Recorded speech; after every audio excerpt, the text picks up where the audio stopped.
Welcome to the place where fear finds you. So sit back, put on your headphones, and remember some stories don't end when the video does. People disappear all the time.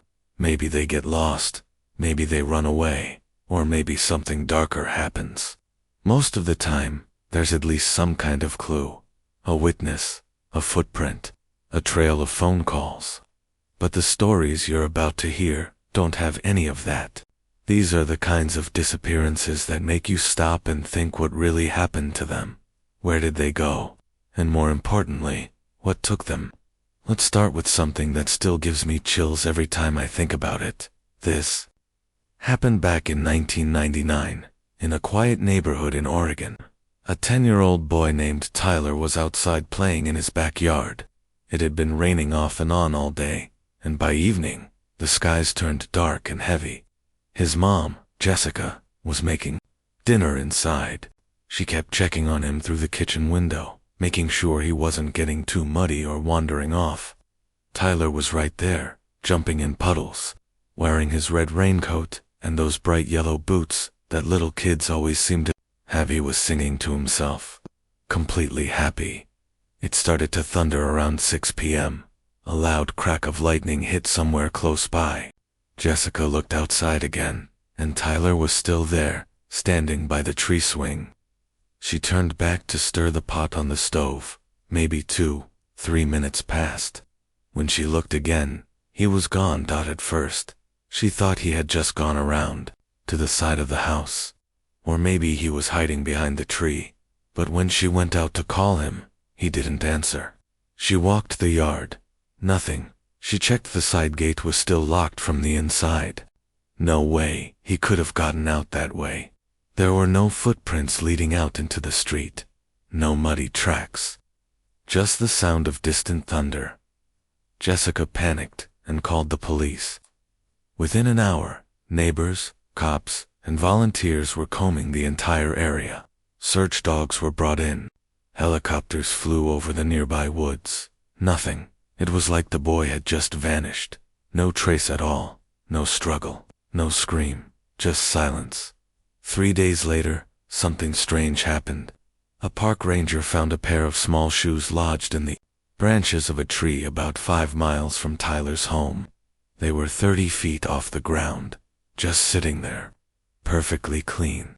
Not muddy, not scuffed. No dirt on the soles, like they'd been placed there, or dropped straight down from above. There was no way Tyler could have climbed that tree. He was a small kid, not the athletic type, and even if he had somehow climbed up there, how would the shoes end up that clean?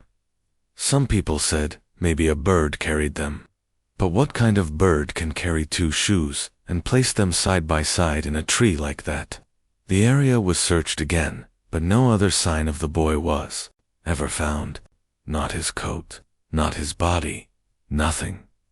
Jessica moved away a year later. She said she couldn't look at that backyard without feeling sick, and honestly, who could blame her? Now, that one alone is creepy enough. But things get even stranger when you start to realize this kind of thing has happened more than once. Take Eliza for example. Her story's been talked about on a bunch of forums, but no one has a real explanation. It was 2013, and Eliza, 27 years old, decided to go on a solo hike through the Cascade Mountains in Washington. She was experienced, careful, and smart. This wasn't her first solo trip. She had told her best friend exactly where she was going, shared her route, and even posted a picture that morning of her standing by the trailhead, all geared up. She looked happy, excited. Later that day, she reached the summit of the trail she'd planned to hike. She sent a text to her friend that read, "Views are amazing up here." That was the last time anyone heard from her. When she didn't check in that night, her friend reported her missing. A search team went up early the next morning. The weird part, they found her backpack and phone sitting neatly on a large flat rock near the summit. Her jacket was folded and placed beside it. It was like someone had set it all down carefully. But Eliza was nowhere nearby. There were no signs of a fall, no blood, no signs of a struggle, just silence. It was like she had stood there, taken in the view, and then vanished into thin air. Now, here's where things get creepy. Her phone was still on, and it kept pinging cell towers, but not in the usual way.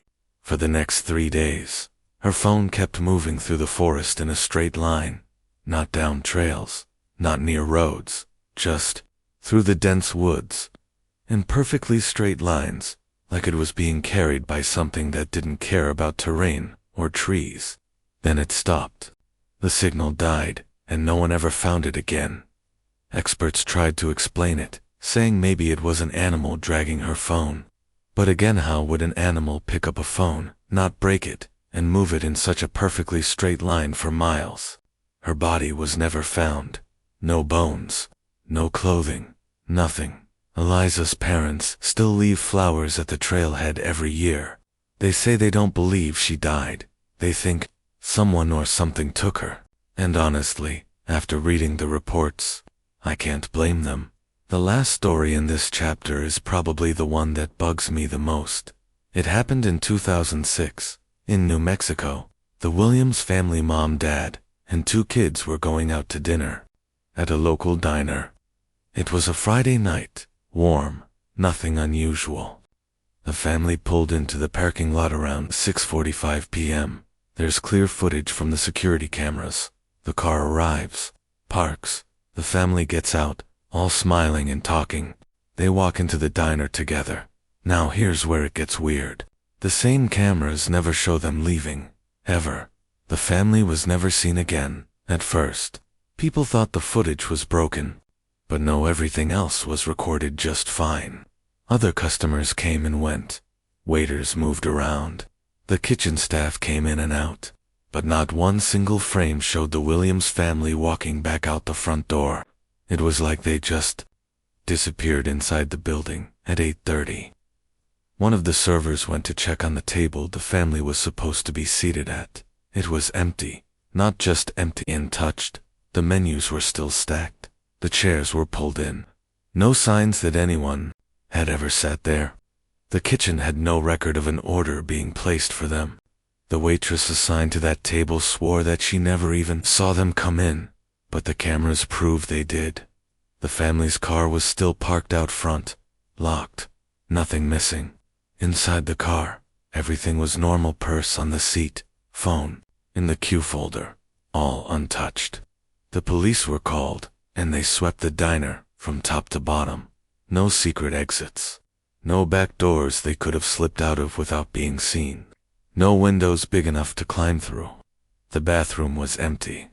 The storage closets had no trap doors. It became a national story for a while. Talk shows covered it. Internet forums lit up. People were talking about government experiments, time slips, alien abduction, you name it. But the truth is, no one knows what really happened. The family was never found. No bodies, no ransom notes, no sightings. It's like they stepped into that diner and out of our world.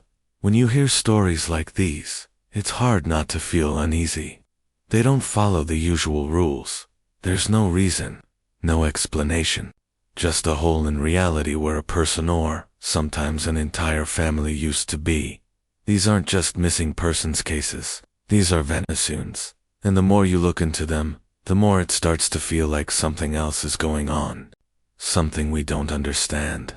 Something we can't explain. So next time you're outside and everything suddenly goes quiet, no wind, no birds, no noise at all, maybe don't brush it off. Maybe pay attention. Because sometimes, the world shifts just a little and people slip through the cracks, and sometimes they never come back. You ever hear a story so strange that your brain almost refuses to believe it? Like it's not just creepy, it's impossible. These disappearances go beyond people vanishing. It's how they vanished, the way they just slipped out of the world, leaving behind nothing but confusion. It's not just that something bad happened. It's that it happened in a way that shouldn't even be possible. There's this one story I always think about when people ask me why I believe in the weird stuff, things we can't see, can't explain. It happened in Maine, back in 1987. A guy named Arthur worked at this old seaside hotel as a maintenance guy. He wasn't anyone special, just a quiet dude who kept to himself. He'd been working there for about 10 years, and everyone knew him. Every day like clockwork. He'd take a short walk during lunch. There was a narrow trail that led from the hotel through a small patch of woods down to the beach. Nothing dangerous. Locals walked it all the time. This one afternoon, it was foggy, not too unusual for the coast. Arthur finished his sandwich, grabbed his jacket, and headed toward the trail. One of the kitchen staff, Carla, saw him go. She was out back on a smoke break and waved to him. He waved back. She said he looked totally normal, no stress, no rush, just a guy enjoying his day. Now, the fog was getting thick, really thick, the kind that makes everything look soft around the edges. Carla said she could only see about 30 or 40 feet ahead, but she kept her eyes on Arthur as he walked into the mist. She could see him clearly, until suddenly she couldn't. He was there and then he wasn't. At first, she figured he just went around the bend in the trail, but after a while, he didn't come back. An hour passed, then 2. By dinner, people at the hotel started to get worried. He never missed his afternoon tasks. They searched the trail, the beach, the woods. Nothing. It's not like it was a deep forest. Just a thin strip of trees between the hotel and the shoreline. But Arthur was gone. Here's the part that still freaks people out. They found his footprints on the trail. Perfect boot prints in the soft ground. They went forward for about 100 feet, and then just stopped. No turning around, no slipping, no signs of a struggle. Just one final print and then nothing, like he stepped off the earth. They brought in dogs. They checked the beach, the rocks, even the water. His scent stopped at that same spot, just ended, as if the fog had swallowed him whole. No body was ever found, no personal items, not even his jacket. The police called it a presumed drowning, even though there was no way he could have gotten to the water from that trail without someone seeing him. His family never believed it. They said Arthur hated the ocean, wouldn't even go near it, but that was the official report. Case closed. Another mystery written off as an accident, but locals, they still talk about it. That foggy trail, that final footprint. Some people say the woods along that path aren't normal, that sometimes you can hear footsteps behind you when you walk there alone, that if the fog rolls in fast, you'd better head back fast, because maybe, just maybe, whatever took Arthur is still out there, and it's hungry for more. Now, if that story gave you goosebumps, this next one will seriously mess with your head. It's from Kansas, 1994.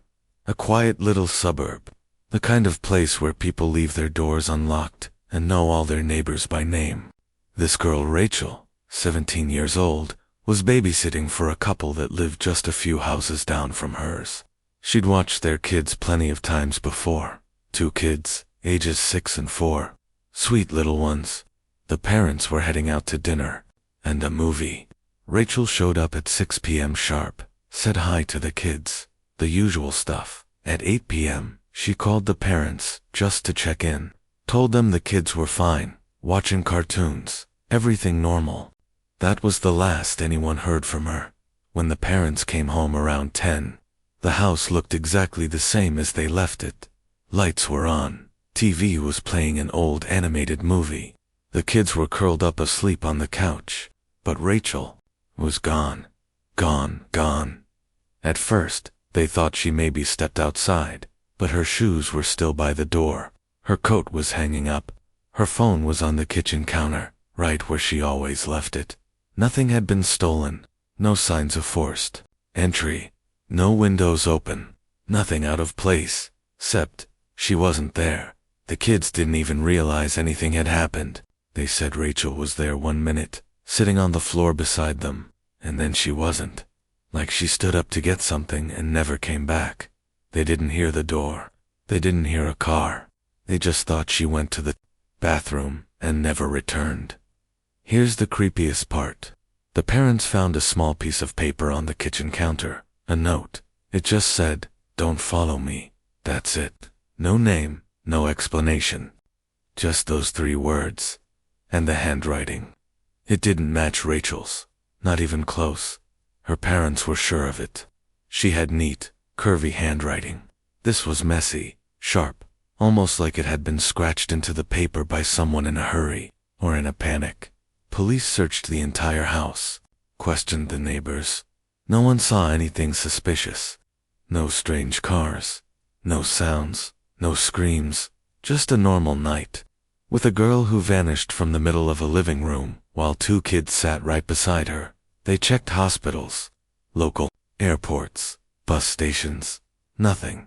Rachel had no reason to run, no signs of depression, no boyfriend drama. She was excited about college, happy at home. There was just no reason for her to leave, unless she didn't. People online have their theories. Some say she was abducted. Others say she got pulled into something supernatural. A few even claim the note wasn't a warning, but a trap, like something else left it, trying to lure someone into whatever dimension Rachel got taken to. Honestly, none of the theories make sense. Because no matter how you try to explain it, how does a person just vanish from a living room without anyone noticing? The last story in this chapter is different, more recent, and honestly, it keeps me up some nights. In 2011, after that massive earthquake and tsunami hit Japan, a lot of strange things started happening. One of the creepiest was reported by taxi drivers in the city of Ishnome. It started with one man, late one night, who picked up a young woman near the edge of town. She was soaking wet, pale, dressed in old-style clothes. She gave him an address, and he started driving. Halfway through the ride, she asked him, in a flat, quiet voice, "Am I dead?" He looked at her through the mirror and said, "Of course not." But she didn't say anything else. When they reached the address, he turned around to tell her they had arrived. The back seat was empty. No splash, no sound, just gone. Creepy, right? But it didn't stop there. Dozens of taxi drivers started, reporting the same thing. Picking up quiet passengers, wet passengers, ones that gave addresses to places that had been destroyed by the tsunami. Every time, the same ending. The passenger would vanish before the ride was over. Some of the drivers even logged the rides into their meters. They didn't want to get in trouble. They said they felt like they were being watched, that they couldn't not pick them up. One guy said the back of his shirt felt cold and wet for hours after. The government said it was grief, hallucinations.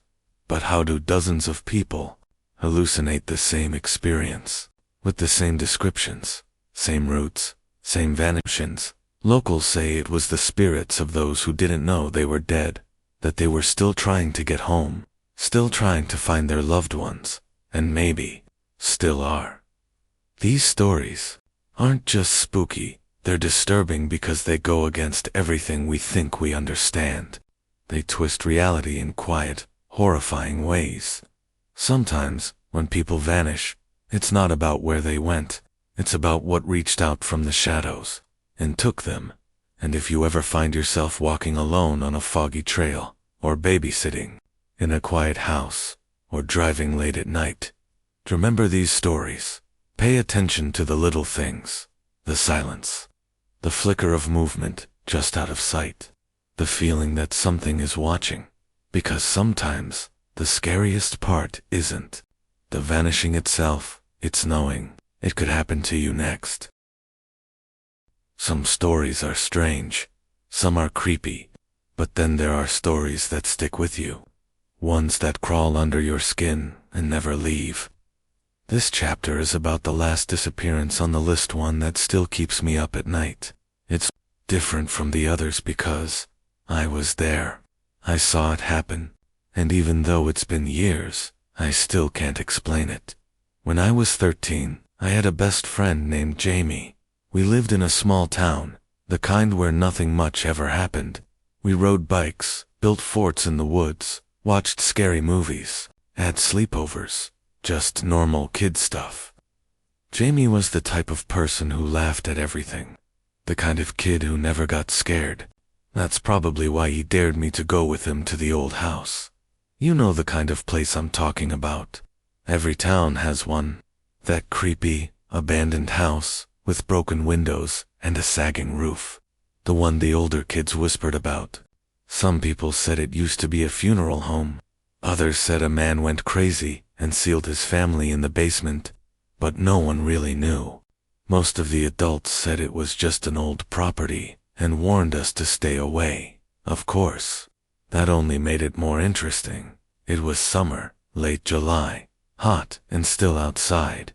I remember that clearly. The kind of heat where the air feels heavy and the insects get loud around dusk.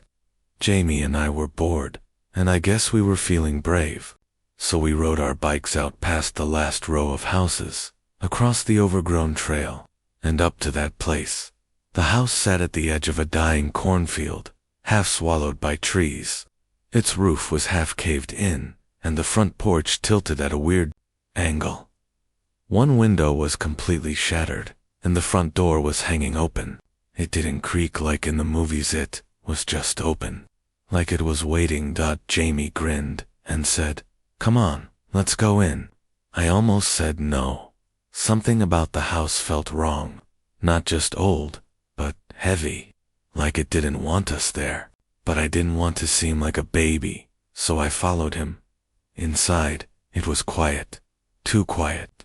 We expected dust, maybe raccoons, but everything was weirdly clean. No cobwebs, no furniture, just bare wooden floors and walls that looked like they'd been stripped down.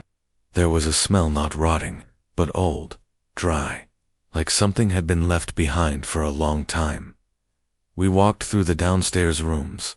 There was an old fireplace, a staircase leading up, and another that went down to the basement. We dared each other to go upstairs first. The stairs creaked like you'd expect, but nothing too dramatic. The second floor had a hallway with 3 doors, 2 bedrooms, and a bathroom. All empty. We were about to head back downstairs when we heard something. A thump, then another. Jamie looked at me and said, "That was the basement." I wanted to leave right then, but Jamie grinned and said, "It's probably just a raccoon or something." But deep down, I knew that wasn't it. The sound was too deliberate, like footsteps, slow, heavy. We stood at the top of the basement stairs for a while, listening. The air coming up from below was cold, way colder than it should have been in the middle of July. I started to feel sick, like my stomach dropped out of my body, but Jamie had already started down. I followed, but every part of me was screaming not to. The basement was pitch black, but Jamie had brought a flashlight. He flicked it on, and we stepped into the darkness. The beam of light swept across the cement floor, catching the edges of what looked like old shelves and broken crates. It smelled damp down there, like mold and rust. We walked slowly, whispering, back and forth.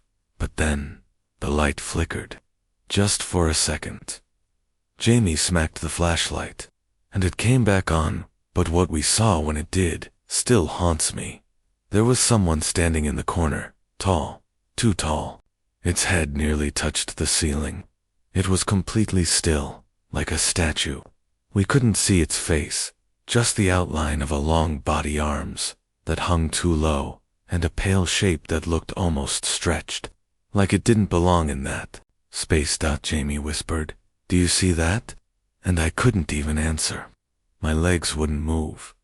Then the flashlight died. I screamed. Jamie yelled, and we both turned to run. I scrambled up the stairs, slipping once and smashing my shin, but I didn't stop. I didn't care. I just needed to get out of that house. When I reached the top and turned around, Jamie wasn't behind me. I waited. I called his name. Nothing. I shouted louder. No reply. I wanted to go back down, but I couldn't make myself do it. The fear was too strong. It felt like something was watching me, something that wasn't supposed to exist. I ran out the front door, down the trail, all the way back to the neighborhood. I told Jamie's mom everything. She thought we were playing a prank at first, but when Jamie didn't come home that night, the police got involved. They searched that house for days. The basement, the woods, the fields, nothing. No sign of him. No footprints, no blood, no torn clothing, just gone. They questioned me over and over, asked if we had a fight, if Jamie had run away, but I told them what I saw. Every time, they gave me the same look, like they didn't believe me. Or maybe like they did, and it scared them. The weirdest part. A week later, I was looking through my phone. I had taken a few pictures of the house from the outside, before we went in, just messing around.